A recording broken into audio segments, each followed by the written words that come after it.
는다. 자꾸 웃음이 나오지? 안 됐어. 안 됐어. 왜 안 바뀌었을까? 됐다. 이거, 마이크 켰어? 안 되는데? 이거 안 되는데? 잠깐만, 큰일 날 뻔했어. 내가, 어, 안녕하세요. 안녕하세요. 저희는 이름 없어도 좋아해, 영화입니다.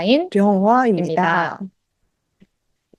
자, 이번에는 모두가 좋아하는 데이터 마이닝 교실 2회차에 오신 걸 환영합니다. 일단은 이번에는 클러스터링이랑 그 이상치 탐지에 대해서 중심적으로 공부를 해볼 예정입니다. 쉽게 가르칠 예정이니 이제 따라와 주시면 감사하겠습니다.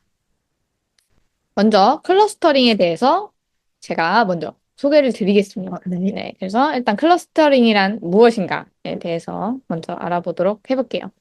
자, 클러스터링에 대해서 알기 전에 클러스터란 일단 무엇인가? 라고 했을 때 클러스터는 비슷한 특성을 가진 데이터들의 집단. 그래서 서로 유사할수록 좋다. 그러니까 왜냐면 그게 정의이기 때문이죠. 그래서 지금 제가 이 빨래 더미를 하나 가지고 왔는데 이걸 데이터라고 했을 때 이걸 우리가 어떻게 클러스터 할 수 있을까? 근데 여러분도 아마 일상생활에서 하실 거예요. 빨래 같은 거 넣을 때 흰색이랑 검은색을 구별할 때가 많습니다. 그러니까 약간 걔도 어떻게 보면 색깔에 의해서 구분을 한 거잖아요. 아니면은 어떤 사람은 양말은 따로 빤다고 해요. 그러니까 양말을 또 구분을 한다든지 뭐 이런 집단인 거죠. 묶음. 그래서 클러스터링이란 그런 걸 하는 거겠죠. 그래서 데이터 집단의 대표할 수 있는 대표점을 찾는 것이고, 그래서 뭐 비슷한 거나 아니면 이 거리에 의해서 이걸 어떻게 그룹을 지을 것인가 해서 집단화하는 분석 기법이고요.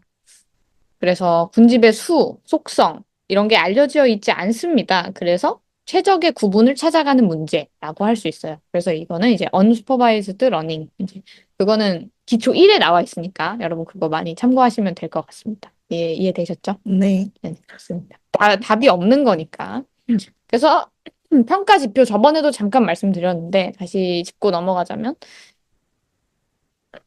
이제 어떤 변수를 사용할 것인가? 어떻게 군집화 결과를 평가할 것인가? 어떻게, 이런 게 이제 중요한 요소들인데, 왜냐면 답이 없잖아요. 그래서 뭐가 잘 됐는지 몰라요. 사실 답이 없으니까. 그러니까 우리 맘대로 한다 생각을 해보면 되는데, 그래서 이게 뭐가 잘 됐냐? 군집합 결과가 뭐가 잘 된 거냐라고 했을 때 흔히 쓰이는 듄 인덱스. 저번에도 이제 잠깐 소개를 드렸는데, 거리, 군집 간 거리와 이런 내부의 거리를 동시에 고려해서 이제 디스턴스 비트윈 클러스터는 커야 되고 위드인 클러스터는 작아야 되겠죠. 그러니까 위드인 클러스터가 작다는 거는 이제 분산이 작다는 뜻이기도 하고요. 그래서 요 준 인덱스가 클수록 좋다. 클러스터링을 잘했다. 두 번째는 이제 실루엣인데요. 이것도 많이 쓰이는 거고, 그래서 얘도 아까랑 비슷하게 거리를 기반으로 얼마나 떨어져 있는지, 뭐 얼마나 뭉쳐 있는지 이런 거를 하게 됩니다. 저번에 설명드렸으니까. 그리고 요거는 제가 하나 가져와 봤는데요. 요거는 이제 앞에 두 개는 거리를 기반으로 했거든요. 근데 요거는 이제 밀도 기반으로 그 유효성을 평가하는 거여서 뒤에 배울 뭐 이제 밀도 기반 관련해서는 요거를 쓰면 좋습니다. 뭐 이렇게 DBS DB 스캔이라 하나요? 네, 요거에 적합하다. 밀도 기반 알고리즘은 이렇게 평가를 하게 됩니다. 아래 하단에 K-민즈랑 이제 DB 스캔은 이제 나중에 설명을 드리도록 하겠습니다. 그래서 DBCV라는 요것도 클러스터링 밸리데이션이 있다. 알고 가시면 좋을 것 같고요. 그래서 이제 클러스터링에 대한 내용을 해볼 건데요. 일단 크게 하드 클러스터링, 소프트 클러스터링 이렇게 나눠져 있습니다. 그래서 하드 클러스터링은 이제 그림 보면 딱 알죠. 아, 얘는 뭔가 다 분리되어 있고, 소프트는 뭔가 이렇게 막 섞여 있네. 맞습니다. 그래서 하드는 엄격하다 이렇게 생각하면 좋을 것 같아요. 그래서 너는 오로지 한 팀에만 있어야 돼. 그래서 오버래핑하는 구간이 없다. 이런 게 K민즈에 배울 거고, 소프트 클러스터링은 이제 딱 보시면 얘는 네 팀이기도 하면서 내 팀이기도 한 약간 알 수 없는 요런 확률적으로 있다라고 생각을 하시면 되고 그래 요거 이해되셨죠? 그래서 요거는 예시로 이제 가우시안 믹스처 모델이라는 그래서 예를 들어서 이거는 군집 A에는 70%가 있고 B에는 30% 있을 확률이 있다. 약간 확률적으로 가볍게 클러스터링을 한다고 생각하시면 될 것 같습니다. 또 이렇게도 나누는데요. 이제 하이라키얼 클러스터링 얘는 파티셔널 클러스터링 이렇게 하는데요. 하이라키는 이제 계층적이다라는 거죠. 그래서 계층적으로 클러스터링을 한다. 그리고 파티셔닝은 개수가 이제 고정되어 있는 애초에 그런 느낌이고요. 하이라키는 이제 계층적으로 수행한다는 건데, 그 이제 탑다운으로 할 거냐, 바텀업으로 할 거냐. 그래서 탑다운으로 하면은 이제 다 처음에 하나로 뭉쳐놓고 점점 쪼개는 거고, 바텀업은 이제 다 쪼개져 있는 상태에서 가까운 애들을 한번 이렇게 합쳐볼까? 라는 거죠. 이 아가리오라는 이 게임이 있는데, 요게 약간 바텀업 느낌이 비슷해서 제가 한번 가졌어요. 이 원들이 근처에 있는 애들은 이제 합쳐지거든요. 약간 요런 게임인데, 네, 나중에 참고 시간 되시면 해보시면 좋을 것 같고요. 파티셔닝은 이제 개수가 고정되어 있으니까, 이거는 지금 K민주로 따졌을 때 요거는 3개인 거죠. 왜냐면 지금 그룹이 3개잖아요, 파란색은. 그래서 요거는 개수가 고정되어 있다. 이런 차이가 있습니다. 네, 그래서 요거는 PPT, 교수님 PPT에도 있던 내용이었는데요. 네, 이렇게 하이라키얼 파티셔널로 나눠지고 거기 파티셔널 안에서도 디스턴스 거리 베이스드 된 거가 있고 덴시티 베이스드 된 거가 있다. 아마 요거에 대해서 중점적으로 배울 것 같아요. 그죠? 하이라키얼 요것도 나중에 배우긴 하네. 링키지도. 뭐. 어쨌든 가보겠습니다. 가우시안. 알겠습니다. 넘어갈게요. 뒤에서 많이 다 나온 내용들이네요. 네. 그래서 K민즈 먼저 배워볼게요. 제가 요거는 쉽고 열심히 준비했습니다. 여기 PPT 분량이 많습니다. 네, 요거를 이해하면 될 것 같아요. 이거 많이 쓰이는 거기도 하고. 자, 그래서 K민즈는 아까 얘기했던 것처럼 K를 정하는 거예요. 파티셔널이기 때문에. 그래서 동일 군집에 속하는 데이터를 특정 기준, 중심 기준으로 분포할 것. 뭐 당연한 말이고요. 여기서 지도학습에 속하는 KNN이랑은 다릅니다. 이건 K민즈는 KNN이랑은 다른 거여서, 알고 가시면 될 것 같고요. 요거는, 이 PPT는 조금 이게 뭔가 싶기는 한데, 제가 나중에 설명드릴게요. 그래서 이 스텝은 이제 K의 중심, 그걸 센트로이드라고 부르고요. 이 중심을 기반으로 거리, 얘는 거리를 측정하는 애예요. 이제 밀도가 아니라. 그래서 이 거리에 대한 거고, 1, 2, 3번은 읽어보시면 될 것 같고, 자, 이게 어떻게 하는지, 제가 PPT를 친절하게 만들어 봤습니다. 그래서 1번, K 값을 설정한다. 그래서 저는 일단 3으로 설정을 했어요. K는 3이다. 그러니까 이건 일단은 맘대로 정하는 건데, 이게 제가 괄호 안에도 써놨듯이 실험적으로 결정하거나 엘보우 방법이 있다. 뒤에서 엘보우 방법이 나오니까 그거 들으시면 될 것 같아요. 일단은 K는 3이다. 이렇게 파티셔닝 것 중에 하나이기 때문에 K는 3이다. 라고 했을 때 어떻게 되냐면 3개니까 그래. 중심점 그 센트로이드를 3개를 랜덤으로 선택할 거예요. 그래서 지금 파란색, 보라색, 주황색 이렇게 3개를 랜덤으로 선택을 하게 됩니다. 요거는 이제 임시 대표점이고 뭐 요게 그냥 3명을 무작위로 일단 뽑은 거예요. 그래서 너가 일단은 대표해봐라. 그래서 이 첫 번째 데이터 포인트를 가지고 데이터를 할당할 건데, 자, 이 뭐가 가까워요? 뭐랑 가까워요? 이 파란색. 그쵸, 그쵸. 파란색이랑 가까워요. 그래서, 그러면 너는 파란색 팀 해라. 아, 예, 요렇게. 그럼 모든 데이터 포인트를 그렇게 다 할 거예요. 그러면 요렇게 됩니다. 자, 그 파란 팀이고, 보라 팀이고, 이제 주황 팀이 엄청 많아졌죠. 왜냐면 주황색이랑 제일 가깝거든요. 예, 음. 그쵸. 그래서 이렇게 세 개의 클러스터가 지금 만들어진 거예요. 일단 임시 대표점을 가지고. 근데 누가 봐도 이상하죠. 그러니까 뭔가 사람이 보기에는 이렇게 나누면 안 될 것 같은데 일단 이렇게 나눴다라고 생각이 들게 돼요. 그래서 이렇게 된 건데, 어, 그래서 다시 계산을 할 거예요. 음. 다시 계산은 어떻게 할 거냐면 요 클러스터 내에 있는 평균을 일단 구할 거예요. 그러니까 지금 파란색은 데이터 포인트가 2개잖아요. 그럼 2개 사이에 있는 그 평균을 제가 지금 네모로 표현했어요. 그러니까 주황색의 평균은 네모고 보라색의 평균은 보라색 네모겠죠? 그래서 요게 이제 중심점을 재계산한 거죠. 재계산을 해서 요걸 기준으로 제일 가까운 거 해봐라 라고 했을 때 여기서는 일단 제일 가까운 게 지금 잘 되어 있거든요. 그래서 이렇게 하면 사실 종료가 돼요.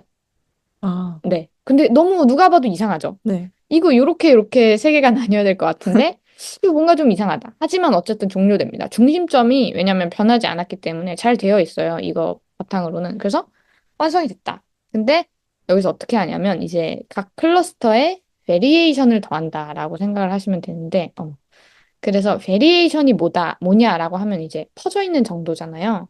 그래서 주황색이 이거 너무 크다. 그죠? 그래서 이 주황색이 너무 크기 때문에 총 베리에이션이 커질 수밖에 없어요. 그래서 다시 랜덤으로 시작을 하게 됩니다. 다시 그 초기 이 2번 초기 중심선 설정을 다시 랜덤으로 하게 되고 계속 하다 보면 결국에는 이런 모양이 되지 않을까라고 제가 일단 생각을 하고요. 이게 가장 좋을 듯.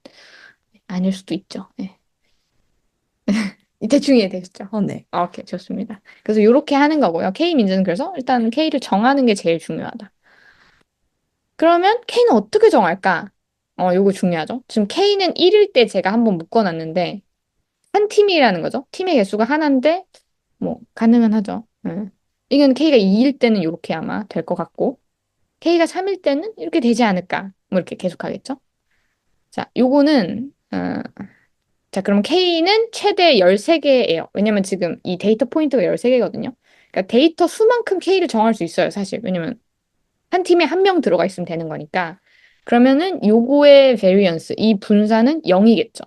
왜냐면 fit 되니까, 엄청 fit 되니까. 그러면은 다시 1부터 돌아가면 이 variance를 퍼진 정도니까 원의 크기라고 생각하면 편해요. 그러니까 원의 크기가 엄청 크니까, 야, 이건 진짜 퍼져 있구나. 조금 덜 퍼져 있겠죠? 그럼 조금 덜 퍼졌겠죠? 그래서 이렇게 해서 이 리덕션 인 베리에이션 이 표를 그리게 되면 클러스터가 늘어남에 따라서 당연히 베리에이션이 줄어들게 돼요. 결국에는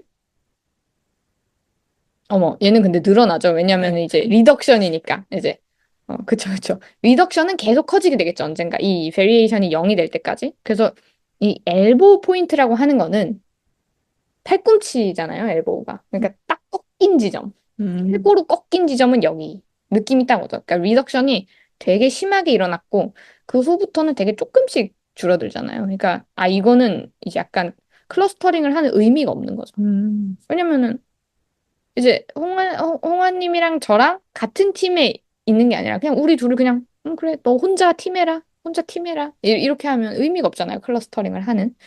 그래서 이렇게 하게 됩니다. 그래서 제일 메인 유명한 엘보 포인트를 소개해 드렸고요.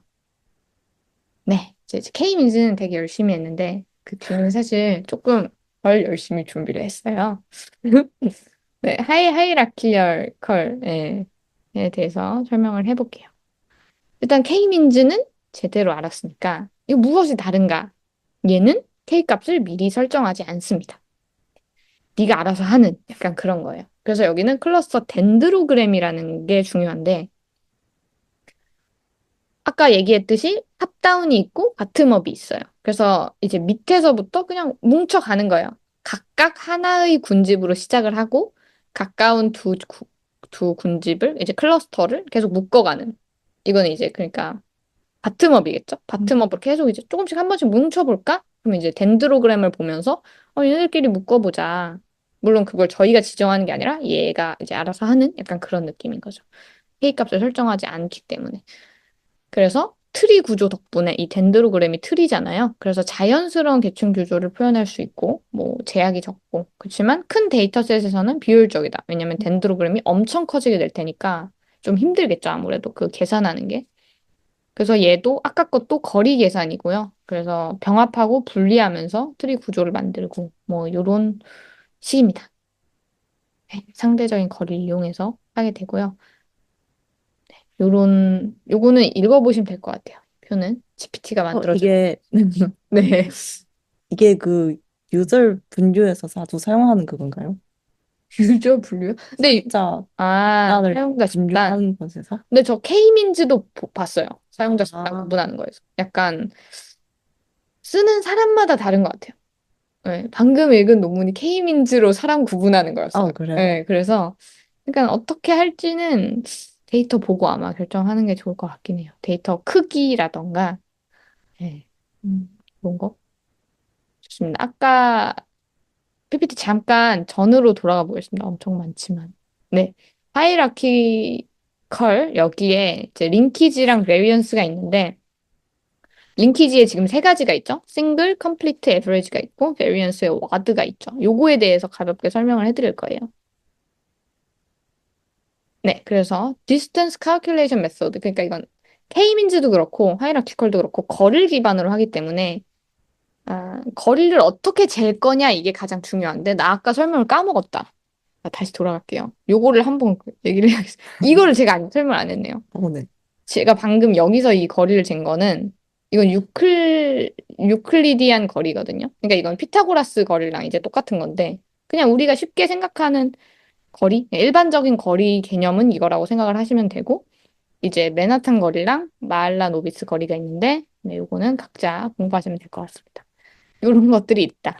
마할라노비스는 공분산 뭐 이런 거에 좋았다고 제가 들었던 것 같아요. 그래서 이제 거리 재는 거 아까 유클리디안 봤으니까 요건 어떻게 재냐라고 했을 때 최단거리가 있고, 이건 다 아시겠죠? 최단거리는. 최장거리는 이제 가장 먼 데이터 포인트 간의 기준으로 거리를 잡는 거고, 평균은 네, 평균인 거고요. 센트로이드는 이제 중심점. 아까 그 K민즈 한 거가 그 K민즈의 그 중심점을 재계산했잖아요. 그게 이제 센트로이드 링키지라고 볼 수 있는 거죠. 그리고 이제 와드 거리는 아까 분산이라고 했잖아요. 그래서 분산이 가장 적게 증가하는 군집들을 병합한다. 그러니까 좀 잘한다. 제가 아까 분산 얘기는 좀 했으니까 그런 거를 참고해서 이해하시면 좋을 것 같습니다. 마지막으로 이제 거리 기반들을 했으니까 덴시티 기반, 밀도 기반으로 한 거를 설명을 드리겠습니다. 그래서 DB 스캔이라고 하는 거는 뭐냐면 Density Based Spatial Clustering of Applications with Noise라는 건데 이게 제일 유명한 거죠. Density Based Clustering에서. 그래서 그 밑에 그림을 보시면 K-민즈는 어떻게 보면 좀 바보 같다고 볼 수가 있어요. 그러니까 우리는 그러니까 이 좌측에 있는 도넛 두 개, 도넛을 볼게요. 그러면 이거는 붙어 있는 게 하나 아닌가? 라고 생각이 들죠. 우리는 약간 어떻게 두 개로 나눌래 했을 때. 근데 K민즈는 어쨌든 거리이기 때문에 얘네가 붙어 있던 말건 거리로 계산을 하기 때문에 이렇게 반을 쪼개게 되는 거죠. 나머지도 마찬가지고. 그러니까 데이터 셋에 대해서 뭐가 좋을지 생각을 하면서 해보면 좋을 것 같아요. 네, 좋습니다. 그래서 밀도 기반으로 뭉쳐져 있는 거 그래 너네 한 팀이다 하는 게 density based 클러스터링이고요. 여기서 장점은 이제 노이즈를 뺄 수가 있다. K-민즈 같은 경우에는 이제 잘 안 이러고요. 이제 density based는 이제 너는 혼자 있잖아. 그럼 그거 노이즈지. 그거 묶지 말자. 얘는 모두 아니다. 얘는 그냥 랜덤한 노이즈다. 라고 하는 거고요. 그래서 촉촉촉 묶이게 됩니다. 아까 잠깐 말씀드렸는데 DBCV라고 이제 밸리데이션이 있다고 했었는데 요거가 이제 얘도 그 거리랑 비슷해요. 결국에 하는 거는. 그러니까 얘는 밀도를 그렇게 측정하는 건데 얼마나 가깝게 연결되어 있는지 밀도 그 측정하고 거리 측정해서 이제 DVCV 점수를 산출하게 되는데 제가 이제 예전에 했던 거예요. 그래서 마이너스 1에서 1 사이 값을 가지는데 지금 최고값이 0.12네요. 처참하긴 한데 뭐 어쨌든 마이너스가 아닌 게 어디예요? 그래서 값이 높을수록 군주파가 좋다 이러는 건데 뒤로 갈수록 지금 이게 그 n이 x축이 클러스터 개수란 말이에요. 클러스터가 이제 점점 많아질수록 이제 밀도가 안 좋아지고 거리도 이상해지니까 이제 점수가 낮아진다 이렇게 생각을 하시면 되고요. 큰 거에서 하셔야죠. 근데 실제 데이터는 이런 것 같습니다. 네. 진짜 우리가 측정한 데이터는 참 노이즈도 많고 하기 때문에. 네, 주요 파라미터에 대해서 설명을 해드릴게요. 그래서 이건 좀 중요한데, 반경은 이제 반지름 같은 거죠. 그래서 엡실론이라고 하고, 반지름, 그냥 거리. 그래서 각 데이터 포인트를 중심으로 설정한 반경이고, 그래서 뭐, 네, 이웃 범위인데요. 요거는 조금 이따가 다음 슬라이드에서 설명을 드릴 거고, 일단 엡실론이 뭔지만 아시면 됩니다. 최소 포인트 수, 요게 중요한데, 반경, 그 엡실론 내에 최소한으로 포함되어야 하는 포인트 개수. 조금 어렵죠. 그래서 핵심 포인트가 있고 경계 포인트가 있고 잡음 포인트가 있습니다. 그러니까 잡음이 이제 노이즈 포인트인데 영어로 하겠습니다. 영어가 좀 더 나은 것 같아요. 그래서 코어 포인트, 그러니까 센터인 거죠. 보더는 이제 경계면 쪽에 있는 거고 노이즈는 그래 넌 클러스터 아니다라는 거고.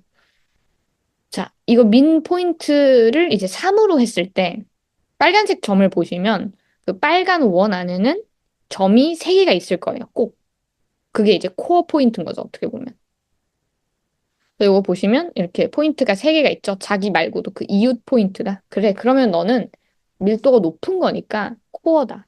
근데 보더, 초록색을 보시면 이웃 점이 많이 없어요. 지금 끽해봐야 하나 정도 있는 거죠. 그러니까 여기 민 포인트 3보다 작기 때문에 그래. 그럼 너는 그냥 보더다. 그러면 너가 경계가 될 거다. 뭐 약간 이런 느낌이고 그 데이터 포인트가 위치해야 되는 그 반경이 이제 엡실론인 거죠. 그 엡실론 자체가 커지면 초록색도 보더가 아닐 수 있게 되는 거죠. 보더가 점점 그 엡실론이 커지면 이 빨간색 점들이 다 안에 있을 거 아니에요. 그래서 노이즈 같은 경우에는 지금 보시면 아무것도 없죠. 네, 그래서 요거는 너는 그냥 혼자 노는 거니까 너는 그냥 노이즈 필요 없는 데이터다. 이런 느낌으로 하게 됩니다. 이해되셨나요? 네. 좋습니다. 클러스팅은 이렇게 끝났네요. 네네. 네, 좋습니다. 좋습니다. 근데 이게 이어지는 것 같아요, 내용이. 왜냐면 뒤에서 density 내용이 계속 나오기 때문에 density based anomaly detection이기 때문에. 그래서 제가 요거 2번까지 하고 바톤 터치 하겠습니다. 네. 네.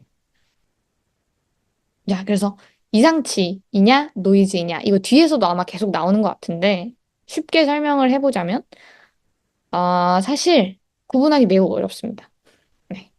비슷해 보여. 이 그래프만 봐도, 이게 노이즈인지 이게 이상치인지 비슷해 보이기 때문이에요. 그래서 일단은 데이터 분포 내에서 정상 패턴을 위반한 매우 적지만 중요한 데이터가 이상치고, 노이즈는 이거는 예, 완전 랜덤하다는 게 특징이에요. 그러니까 랜덤하다. 그래서 제거를 하게 된다. 그래서 조금 더 설명을 해볼게요. 네.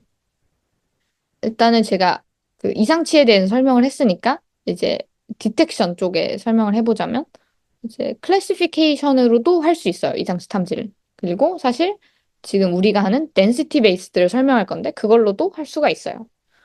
이상치 탐지를 어떻게 하냐? 뭐 여러 방법들이 있는데 도메인 지식을 활용. 그러니까 대충 눈으로 보면 전문가들은 알 거란 말이에요. 뭐 이런 통계적 방법도 IQR 같은 걸 이용해서 1.5 IQR 해서 이상치를 보통 어 이제 확인을 하죠. 근데 일단 저희는 density based 메소드를 쓸 거고 클래시피케이션으로도 가능합니다.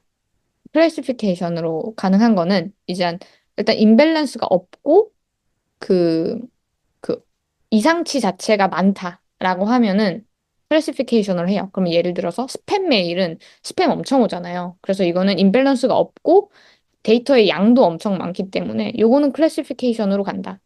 하지만 근데 완전 적은 거 있죠. 완전 불량품. 뭐 요런 거는 어노멀리 디텍션으로 가야 할 수밖에 없는 거죠. 너무 데이터 양도 적고 임밸런스 하기 때문에. 그래서 요렇게 있고요. 클래시피케이션은 경계를 학습하는 게 목적이고, 어노멀리 디텍션은 좀 더 진짜 어노멀리한 그런 이상치를 탐지하는 거에 목적이 있어서, 사실 이 우측의 그림이 이 X가 지금 너무 많은데, X가 사실 적어야 되는 거죠. 조금 더. 왜냐면 이상치는 적은 거니까, 적어서 그렇게 하는 거니까. 좋습니다. 그래서 2번을 설명해 드릴 건데요. 자, 그래서 density based novelty detection에 대해서 먼저 설명을 해 드릴 거예요. 가우시안 들어가기 전에. 그래서 일단 이름이 제일 중요하잖아요. 그래서 density based는 계속 얘기했듯이 밀도 차이를 이용한다. 노벨티는 이제 노벨상 같은 거죠. 새롭다. 노벨티. 디텍션은 탐지하는 거고요. 그래서 짤 하나 넣어봤는데 너 진짜 낯설다. 그러니까 낯설다 하는 데이터가 이상치 않으면 노이즈거든요.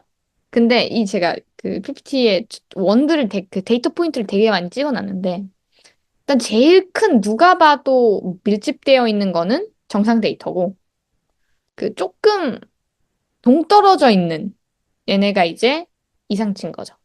어노멀리 디텍션에서 탐지해야 할 애들인 거고 이제 멀리 떨어져 있는 하나의 데이터 포인트들 랜덤한 것들 요거가 이제 노이즈다라고 생각을 하시면 될 것 같아요. 네. 네, 이게 노이즈들이 지금 한 4개가 있는 거죠. 그리고 이제 이런 거.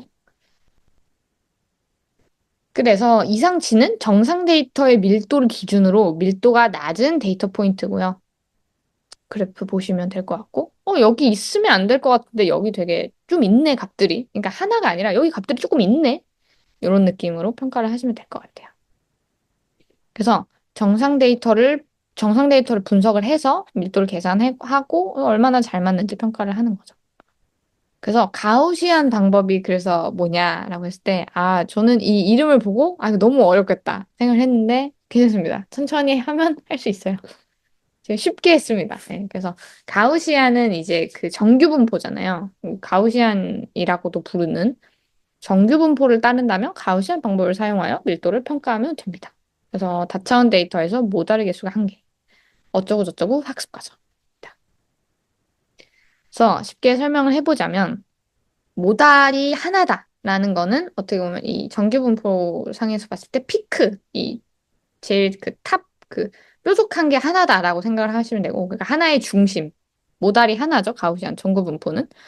그래서 요거의 가정은 일단 모든 데이터가 하나의 정규분포에서 생성된다고 가정을 합니다. 대충 비슷한 패턴이겠지라고 가정을 일단 먼저 하고, 학습은 어떻게 하냐면 정상 데이터의 평균이랑 이제 분산을 계산하는 건데, 이게 다차원이기 때문에 예를 들어서 키만 보는 게 아니라 키와 몸무게 이렇게 보는 거잖아요. 이 차원이 되게 많기 때문에 그래서 데이터의 중심이 이제 벡터일 수밖에 없어요. 그래서 예를 들어서 평균이라면 벡터가 이렇게 있죠. 그러면 벡터가 키의 평균, 몸무게의 평균. 요게 이제 이 중심이 되겠죠. 이 모달에 있는 이 중심이 되고 공분산 행렬 같은 경우에는 이제 분산이기 때문에 데이터의 퍼진 정도. 그러니까 요게 얘도 이렇게 이 매트릭스로 봤을 때는 이제 키의 분산, 몸무게의 분산, 키와 몸무게의 분산이 같이 계산이 되겠죠. 그래서 이렇게 매트릭스로 표현이 되게 됩니다. 차원이 많기 때문에. 그래서 요건 어떻게 테스트를 하냐면 새로운 데이터의 확률이 낮으면 그러니까 분포의 중심에서 멀리 떨어져 있으면 요거는 이상한 애다라고 해서 컷오프를 쉽게 정할 수 있다라는 거는 지금 여기 가우시안 덴시티 에스티메이션에서 빨간색 부분이 일단 데이터가 많은 거겠죠? 그래서 파란색으로 갔을 때 우리가 어느 정도 가면은 이건 이상치다라고 우리가 기준을 정해버리는 거야. 아, 이 정도면 넌 이상한 거다라고 쉽게 정할 수 있다. 이 분포를 보고. 그렇습니다. 그래서 이거는 이제 모양이 세 개가 있다. 그래서 뒤에서 계속 얘기할 것 같은데 spherical, diagonal, full. 그래서 spherical은 데이터가 균일해서 동등한 분산값을 가지는데 요거는 데이터가 독립적이고 비슷한 범위로 퍼진 경우. 근데 조금 현실적이지 못하죠. 조금 현실적인 거는 이제 다이애그널로 데이터가 독립적인데 이제 변수가 서로 다르기 때문에 그러니까 변수가 이제 분산 같은 거죠. 분포 범위가 다르기 때문에 저렇게 나오고 풀은 이제 완전 이상하다라고 생각을 하시면 되고 자유도가 높다라고 생각을 하시면 될 것 같아요. 여기까지 준비한 것 같습니다. 아, 네. 그럼 다음은 믹스처 가우시안을 설명하겠는데요. 이건 아까 설명하셨던 가우시안이 업데이트 버전이라고 생각하면 될 것 같습니다. 가우시안 분포는 하나의 것에 모집되었다고 생각하면 되는데, 그런데 많은 상황에서는 한 곳에 있는 것이 아니라 이것저것 뭉쳐 있잖아요. 그래서 이것은 여러 가우시안이 분포의 혼합으로 모델링된 것입니다.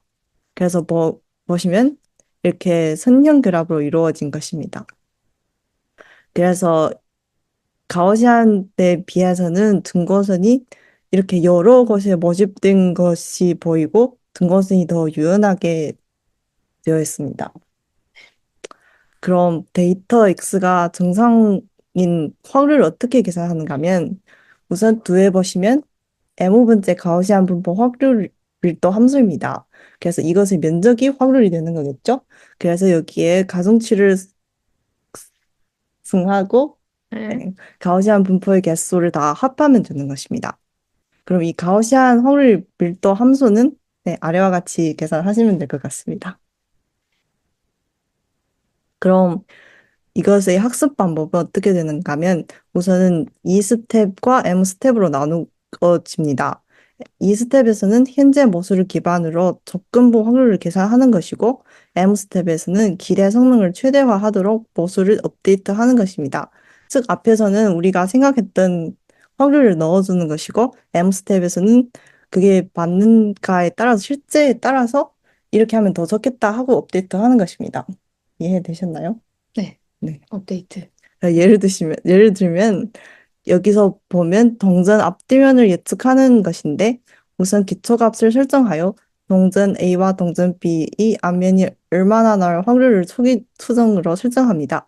여기 보시면 동전 A가 앞면 나올 확률을 0.6으로 하고 B가 앞면 나올 확률을 0.5로 한 다음에 이, 인풋을 하는 것입니다.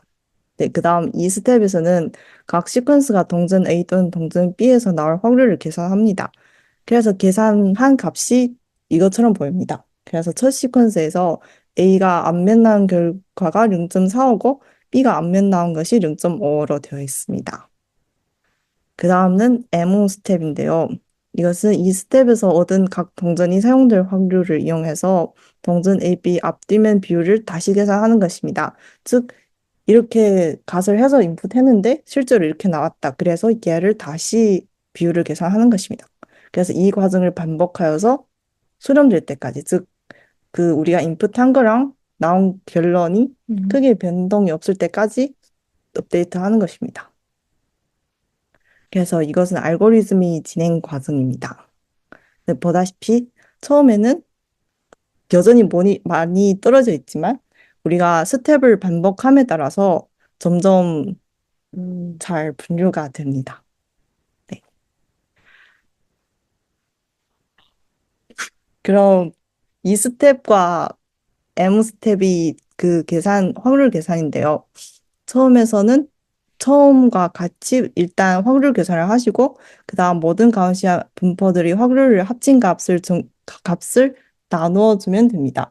얘는 정규화의 역할을 하고 있습니다. 그 다음 M 스텝에서는 모든 데이터 포인트에 대한 M번째 가우시안에 속할 확률을 합산하여 평균을 구합니다. 그리고 M번째 가우시안 분포의 평균과 분산을 업데이트하는 방식으로 하면 됩니다. 네. 그리고 앞에서 말씀하셨다시피 공분산이 그 모양에 크게 영향을 주는데 공분산에 따라서 이렇게 분류의 형태가 다르게 나옵니다. 네. 그 다음은 파즈 윈도우 덴시티인데요. 이것은 그 여전히 여러 가지로 뭉칠 수 있잖아요. 근데 얘가 가우시안을 따른다는 가정을 두지 않는 것입니다. 가우시안 분포를 따를 때가 많지만 모든 것이 그걸 따르는 건 아니잖아요. 그래서 특정한 가정을 두지 않고 주어진 데이터로부터 주변 밀도를 추정하는 방법입니다. 그래서 주어진 영역 내의 데이터 수와 영역 크기를 활용해서 확률 밀도를 조정합니다. 즉, 크기가 작고 안에 데이터 수가 많으면 밀도가 큰 것이겠죠? 네, 그래서 영역의 크기를 결정하는 것이 중요하고 커널 함수와 스무딩 파라미터를 사용합니다.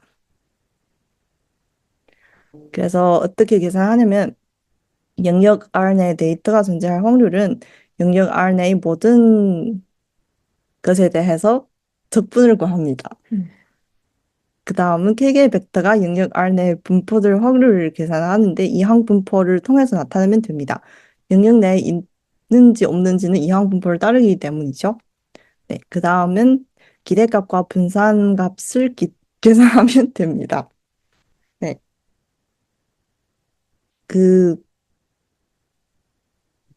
네, 그, 음, 이 계산식을 보시면 원이 부한에 가까워지면 분산이 정에 가까워지기 때문에 이를 K, n분의 K 기대값으로 근사할 수 있습니다.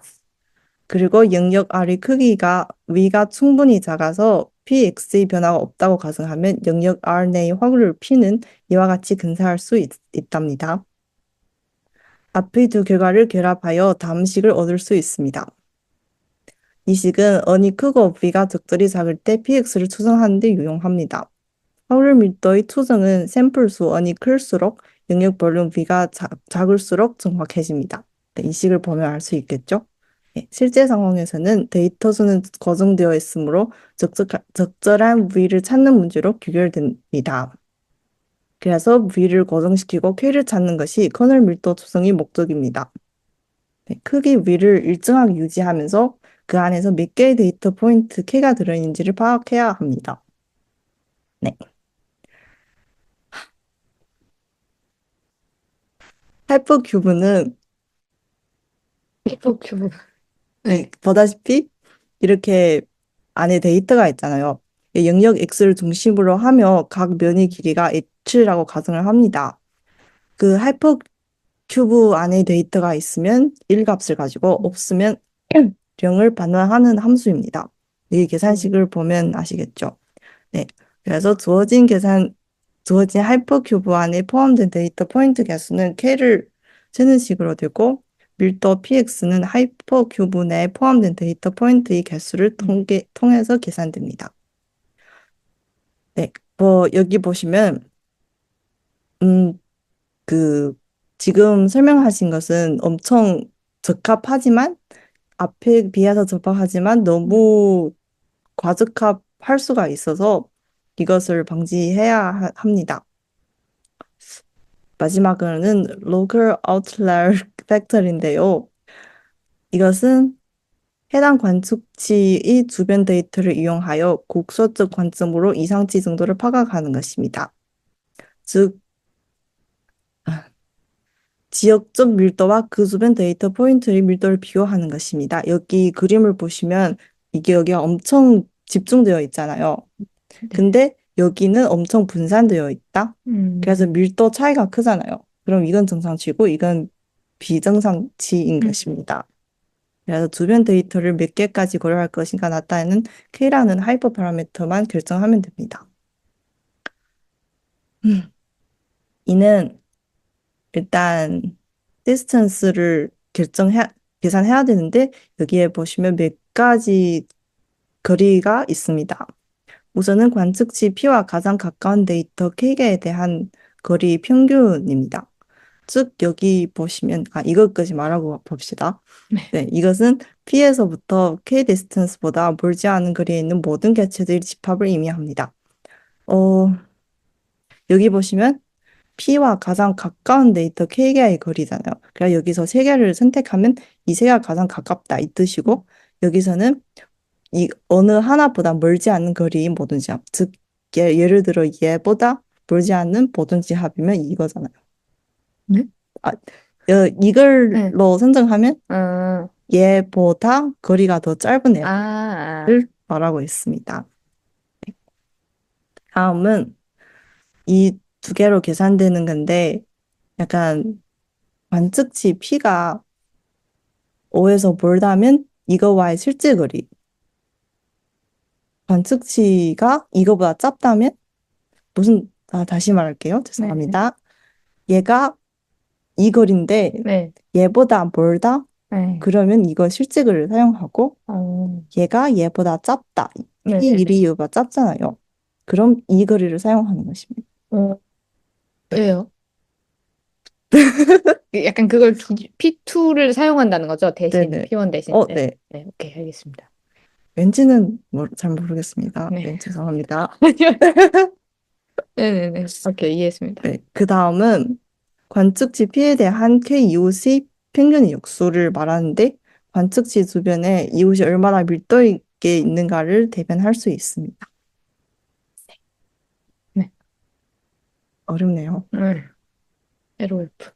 그래서 최종적으로 이 앞에 식들로 마지막으로 이렇게 계산이 나왔잖아요. 이게 마지막 계산이 나온 건데, 그것을 기준으로 하여 이렇게 그 계산할 수 있습니다.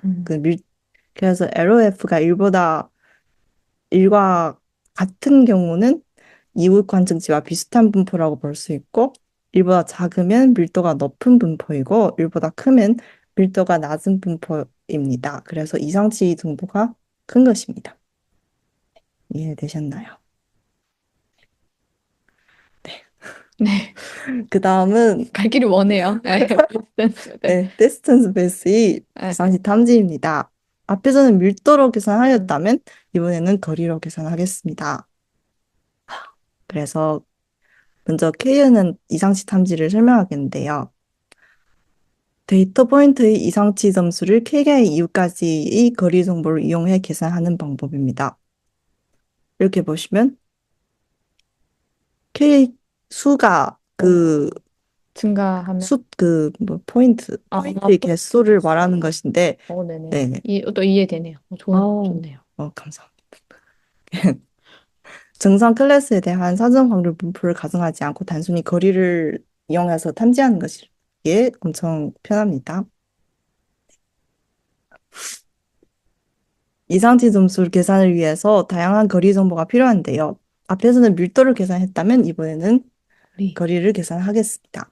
네, 그래서 최근접 이웃과의 최대 거리, K게이 최근접 이웃과의 평균 거리, 그리고 평균 위치, 이웃이 평균 위치와의 거리를 사용합니다. 음. 음, 이게 계산이 게시입니다. 네, 관심 있으시면 찾아보시면 될 것 뭐가 같습니다. 많대요. 네. 네. 그럼 2, 3치 탕지를 어떻게 하는가 하면 주어진 데이터의 클러스터 중심점 거리과의 거리를 기반으로 이상치를 탐지하는 방법입니다. 정상 데이터에 대한 사전 분포 가정을 하지 않으며 주어진 데이터의 밀집된 영역을 클러스터로 구분하여 이상치를 탐지합니다. 그래서 중심점을 그 기준으로 하는 거죠. 네. 클러스터 내부의 모든 데이터 포인트가 중심점에 가까워질수록 최소화하는 방식으로 클러스터링을 수행합니다. 그럼 여기 계산식을 보시면 C는 클러스터 집합이고 CI는 각 클러스터 CI 중심점이 됩니다. 그리고 여기서도 EM 알고리즘이 적용되는데 초기에 이 스텝을 줘서 초기 중심을 선택하여 그 다음에 어떤 중심이 좋겠다. 아까 음. 말씀하신 거랑 비슷한 네. 스텝이죠. 네. 네. 선택해서 반복적으로 중심이 변하지 않을 때까지 네. 계속 해보는 것입니다. 그리고 클러스터링 기반의 접근법인데요. 두 가지가 있는데 절대거리와 상대거리가 있습니다. 절대거리는 주어진 데이터 포인터와 가장 가까운 클러스터 중심점 간의 거리입니다. 즉, 보시면 중심까지 거리를 말하는 거겠죠? 중심거리입니다. 상대거리는 클러스터 내의 다른 포인트들과 비교하여 해당 데이터 포인트의 상대적 거리입니다. 즉, 반경을 고려한 거리를 말하고 있습니다. 이건 클러스터 접근법이 예시입니다. 네. 초록, 초록색은 네. 그 이상치? 이상치? 네. 음. 그럴 노이즈? 시상치? 네. 네. 네. 에, 네. 어. 어,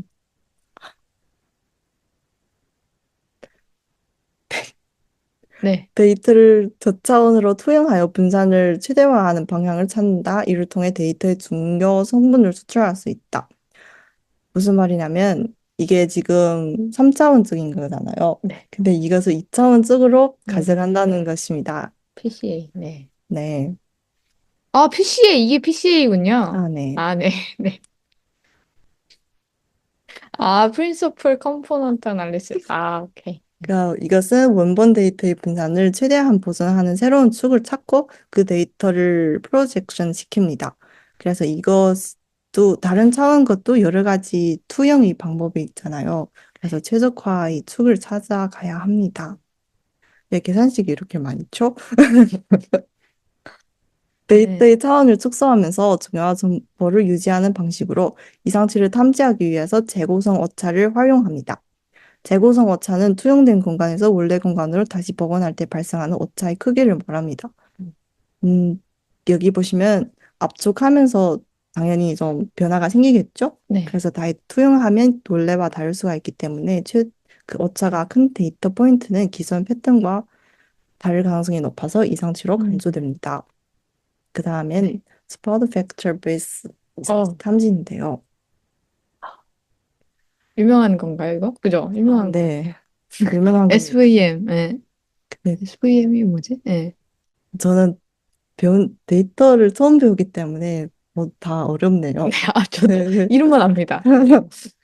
정상 영역이 경계를 정의하여서 정상 데이터와 비정상 데이터를 구분하는 네. 함수를 찾는 것입니다. 네. 뭐 앞에서는 밀도에 따라서 구분을 해왔다면 이것은 이렇게 명확하게 변두리가 있는 것입니다. 네. 그 여기서는 원 클래스 SVM과 SVDD 등의 방법이 있습니다. 우선 원 클래스 SVM은 무엇인가? 데이터를 특정 공간으로 매핑하여 원점으로부터 가장 넓은 유효 공간을 두고 분리하는 것입니다. 즉, 여기 보시면 이게 원점이잖아요. 네. 그래서 이게 경계선인데, 음, 뭔가 원점에서 멀리 해서 이것을 네. 분리하는 것을 말하고 있습니다. 음, 그래서 이것을 어떻게 하면 그 네. 원점과 멀리 떨어져 있는 데이터만 떨어져 있는 경계면을 찾을 수 있을까 하는 최적화 목적 함수를 네, 어렵네요. 봅시다. 네. 네. 목적 함수란 경계를 정의하는 최적화 문제는 다음과 같이 설정됩니다. 보시면 여기서 W는 경계의 방향, 음, 그리고 마진, 네, 마진. 한국어로 마진, 네, 마진. 네, 여유 공간. 여유 공간을 정의하고 그다음 허용 오차입니다. 네, 이거는 관심 있으시면 네. 보시면 될 것 이상하게 같습니다. 생겼네요. 이거. 네, 뭐 네. 한국어로 뭐라 하는지 잘 모르겠어요. 저는 잘 모르겠어요. 네. 뭐라 하지? 모르겠어요. 자주 쓰는 것 같은데. 네, 그래서 최적화 솔루션을 이렇게 결정 함수가 나오는데 이것을 라그랑주 프리멀, 네, 음, 중국어로 라그랑르라고 하는데요. 다음과 네. 같이 구할 수 있습니다. 우선 보시면 두 개가 제약식이고, 그래서 이것을 여기 이게 다 미지수인 거잖아요. 이것을 KT 조건에 의해서 각 파라미터로 미분할 수 있습니다. 그러면 여러 가지 과정을 거쳐서 같은 게 없어지고 하면서 이렇게 간단하게 됩니다. 음, 어렵죠? 네. 네, 저도 알, 그냥 원 클래스 SV의 알파 값의 의미는 이게 마지막으로 이렇게 알파 i가 나오잖아요. 네. 얘가 의미하는 바는 알파 값이 0일 때 해당 데이터는 정상 데이터이고 두 번째 조건은 해당 조건을 만족하는 데이터는 이상치 음, 데이터로 되고 세 번째 조건은 해당 조건을 만족하는 데이터는 초평면 위에 존재하는 데이터입니다.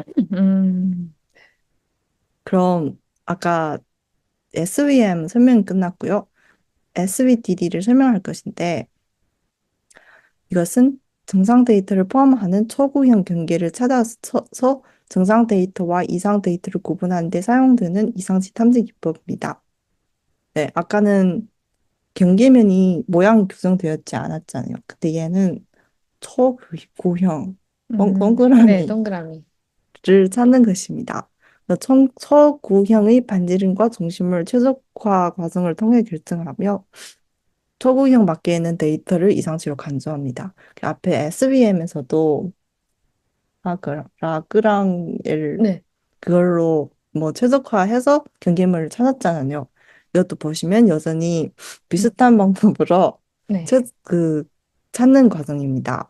우선 목적 함수를 설정하고 마지막 제약 조건에 따라서 결정 함수가 나오고 그다음 여전히 음, 라그랑주 프레임을 함수에 넣어줘서 미분한 다음에 이렇게 네. 네, 최적화된 것이 나옵니다. 그 아까와 비슷하게 알파 i가 의미를 가질 음, 때 알파가 0이면 안에 있다는 것을 의미해서 정상 데이터죠. 그 알파가 이게가 밖에 있으면 0보다 크고 경계면에 있을 경우도 있습니다. 목이 좀 아프시죠? 아, 아, 괜찮습니다. 그래서 얘와 가우시안 커널의 관계는 RBF 커널은 여기에서 비선형 경계를 형성하는 데 사용됩니다. 네. 다음과 같은 수식으로 정의할 수 있고, 그래서 S는 커널 폭으로 값이 작을수록 경계 데이터가 가깝게 형성되고, 클수록 경계가 더 넓게 생성됩니다. 네, 여기가 S가 다를 때 여러 가지 예시로 됩니다. 음, 작으면 이렇게 되죠. 네. 그 다음은 Ultrain Cloud Based 이상시 탐지인데요. 네, 이게 무엇인가 하면 단순히 입력을 출력으로 복사하는 신경망입니다. 음, 네, 데이터 특징의 조출이랑 차원 축소 노이즈 제거 이상시 탐지에 사용합니다. 아까 예시 들었던 것처럼 안빤 옷을 줬다? 여전히 안 빨아서 다시 가져온다? 네. 라는 네. 것입니다. 왜 네, 하는 거죠? 네. 근데 이상시 탐지 어떻게 사용되는가? 네. 네, 안 빠놓았어. 다 깨끗하게 빨아서 가져왔다. 대단한데요? 이상한데? 이상한데? 이상한데? 네, 이상한데? 왜 이러지? 하는 게 네, 이상치 탐지에 적용되는 것입니다. 네. 어털 인코더의 구조는 인코더와 디코더로 나눠지는데요. 인코더는 인지 네트워크라고도 하면서 입력 내부 표현으로 변화되고 네. 디코더는 생성 네트워크라고 하고 내부 표현을 출력하는 것으로 변화됩니다. 그래서 인코더는 그 주어진 인풋을 압축하는 것이고 디코더는 그걸 다시 음, 펼쳐서 보여주는 것입니다. 네, 그래서 어트인코더의 구조는 입력층이 노드 개수가 출력층의 노드 개수와 동일하여야 합니다. 또한 최소 한 개의 입력층 노드 개수가 입력층 노드 개수보다 작아야 합니다. 왜냐하면 여기 보시면 똑같으면 그대로 복제되잖아요. 그 네. 의미가 없죠? 네. 그, 그럼 더 많다? 여전히 의미가 없죠? 네. 더 그럼, 작게. 네. 네. 근데 여러 개가 있을 때는 난 하나만 적으면 돼요. 다른 게 제약 음, 조건이 없는 것입니다. 네. 이게 오토인코더가 복원한 나와 실제의 나와의 차이가 최소화되도록 가중치를 학습하는 것입니다. 이 수식을 보시면 그 전에 나와 지금 나의 차이 평균값을 최소화하는 음, 것입니다. 네. 네. 그 활용 방식이 우선은 차원 축소에 쓰이는데요. 데이터를 저차원 공간으로 압축하여 잠재 벡터를 추출한 후 이 벡터를 다른 머신러닝 모델의 입력으로 사용합니다. 여기 보시면 교수님 교재에서 가져오신 건데요. 이 데이터가 너무 많다, 너무 음, 크다, 돌리기가 힘들다 해서 먼저 여기 넣어서 축소를 한 다음에 다른 딥러닝 모델에 넣어서 사용하는 것입니다. 음, 네. 그 다음은 아까 말씀드린 것처럼 이상치 탐지에 적용하는 네. 거고요. 정상 데이터로 학습시켜 정상 데이터에 대해서는 재구성 오차가 낮도록 만듭니다. 이후 새로운 데이터를 입력할 때 재구성 오차가 크다면 해당 데이터는 정상 데이터와 다른 특성을 가진 이상치로 간주됩니다. 또한 이 출력 데이터에서 이렇게 기여도도 나오기 때문에 어느 음, 부분에서 문제가 있다라고도 알 수 있습니다. 이것의 단점은 너무 민감하다. 음, 그, 그래서 학습 과정에서 일부러 노이즈를 첨가하여서 학습시키도록 합니다. 근데 노이즈를 입력하였는데 결과는 우리가 원하는 것이 나옵니다. 신기하죠? 네. 네, 왠지 이해를 못했는데. 네. 네. 그 다음에는 isolation forest인데 마지막. 한국어로 뭐라 하죠? 분리인가요? 아이솔레이션. 그냥 아이솔레이션. 아, 네. 네. 네. isolation. 이번 아이디어는 이상치는 소수이고 정상 데이터와 다르다는 점에 기반을 합니다. 음, 네, 여기 예제를 보시면 네. 정상 데이터가 많고 이상치는 하나뿐이죠. 네. 네.